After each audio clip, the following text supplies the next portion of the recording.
प्यारे बच्चों, आज जो मैं आपको कहानी सुनाने जा रही हूँ उसका नाम है बंदर बादशाह और भूत। चलिए तो कहानी शुरू करते हैं। एक दफा का जिक्र है कि एक घने जंगल में बंदरों का एक गिरोह रहता था। बंदरों का बादशाह बहुत अक्लमंद था।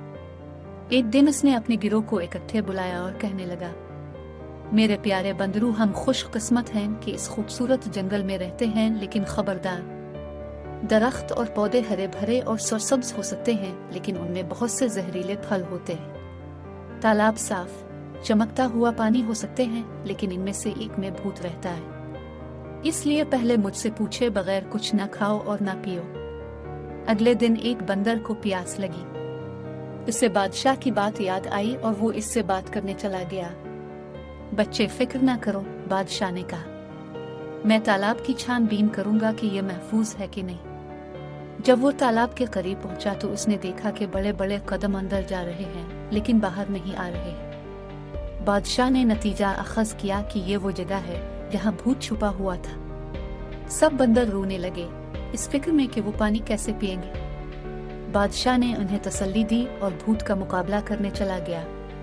भूत ने कहकहा लगाया और कहने लगा, तुम बड़े मखमसे में हो बंदर बादशाह।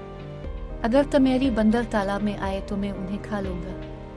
अगर वो ऐसा ना करे तो वो प्यास से मर जाएंगे। बादशाह ने सोचा, मुझे कोई हल तलाश करना चाहिए।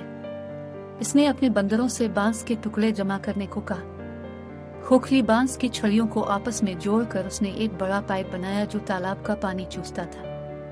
बंदर अपने दिल की ख्वाहिश के मुताबिक पानी पीने के काबिल थे। सबकी तरफ से बंदर बादशाह को सलाम, बंदरों ने नारे लगाए। वो भूत जिसे बंदर बादशाह ने अपनी समझदारी से शिकस्त दी थी, वो लटके चेहरे के साथ तालाब में वापस चला गया।